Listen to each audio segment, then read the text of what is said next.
근 2, 3년 동안 코로나의 장기화로 수학 기초학력 부진이 심해지기도 했고, 교실 내에서도 학생들 간의 학습 격차가 점점 커져가고 있다 보니 개인적으로는 학생들의 수학 기초학력을 증진시키는 방향에 대한 고민이 생겼는데요.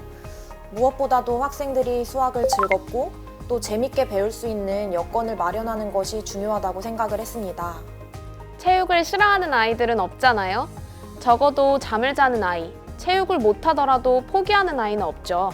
그런 면에서 우리 부림은 학생들이 좋아하는 체육 활동을 통해 학습 동기를 증진하고 다양한 신체 활동 속에서 자연스럽게 수학의 개념을 습득하면 수학도 즐겁게 배울 수 있지 않을까 생각하게 됐습니다.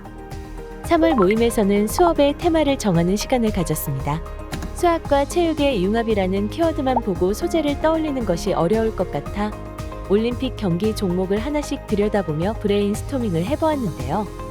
5명의 선생님과 함께 모여 대화를 하다 보니 육상, 수영, 양궁, 농구, 축구 등 생각보다 많은 상황에서 융합이 가능하겠더라고요.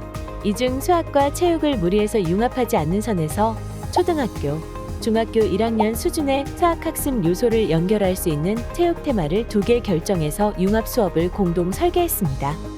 어떤 수업인지 간략히 살펴볼까요? 첫 번째 수업은 이어달리기에서 사용하는 패턴의 모양을 입체 도형과 연결지어 바라보고 적절한 규격을 통계적 시각에서 바라보는 체육과 수학의 패턴 터치입니다.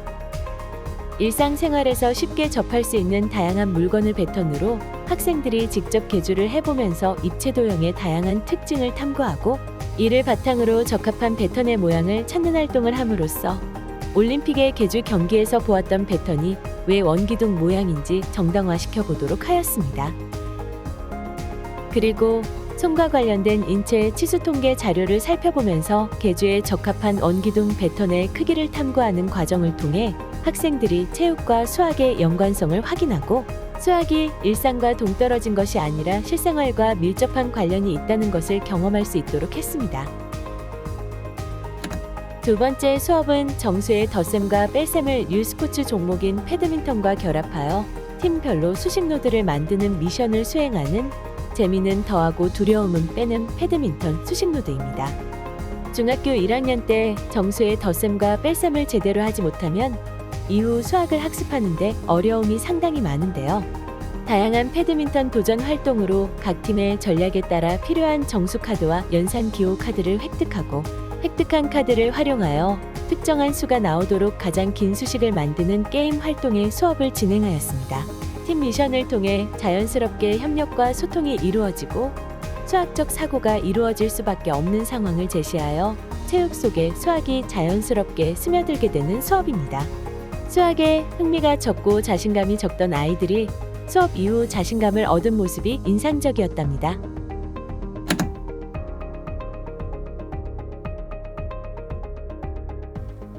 수업에 대한 고민을 혼자가 아닌 공동체의 힘으로 해결해 나갈 수 있는 기회인 것 같아요. 사실 학교 내에서는 같은 고민을 나눌 수 있는 사람을 찾기가 어렵잖아요. 그런데 이 수업 평가 나눔 교사단을 통해 학교 밖에 나와 같은 고민을 가지고 또 함께 도전할 수 있는 동료 교사를 만날 수 있었던 것 같습니다. 저는 2년차 저경력 교사로서 수업에 대한 부담이 늘 컸는데요. 임용이 되자마자 현장에 바로 투입되니까 모든 것이 막막했습니다.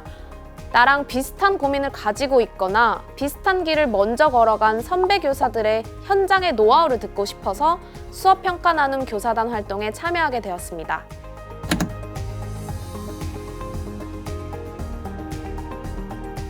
융합 수업을 도전해보고 싶다는 마음은 늘 있었는데 이번 기회를 통해 처음으로 제대로 된 융합 수업을 해보게 된 것 같아요.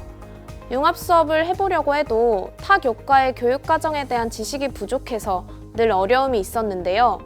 이번 수업 평가 나눔 교사단 활동을 통해서 인위적이지 않고 자연스럽게 수학과 체육을 융합하자는 목표를 이룰 수 있었던 것 같습니다.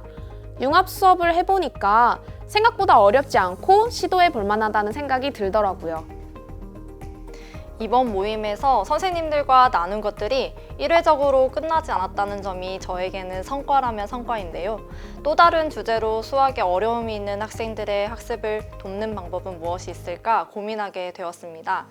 언젠가부터는 자연스럽게 체육뿐만 아니라 다른 교과와의 융합은 어떻게 할 수 있을까도 생각해 보게 되더라고요.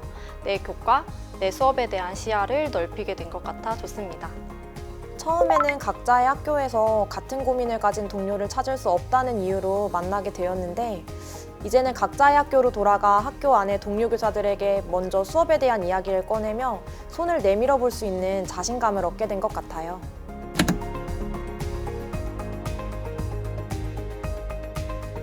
모임을 꾸준히 갖는 것도 중요하다고 생각해요.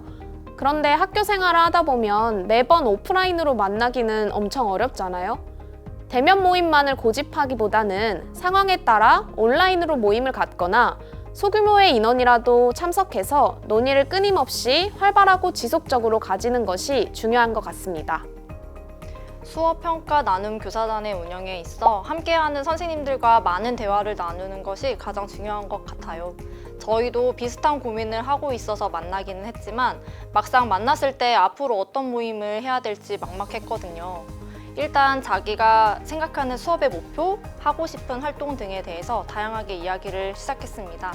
그러다 보니 전체적인 모임의 방향이 정해지게 되었어요. 그리고 논의한 내용을 매번 온라인 협업 도구를 이용해서 기록하고 공유한 것도 참 좋은 방법이었던 것 같아요. 이전 모임의 내용을 바로 확인할 수 있어서 논의를 이어나가는 데 아주 큰 도움이 되었거든요. 공동 연구를 하는 데 있어서 기록의 중요성을 느낄 수 있는 시간이었던 것 같습니다.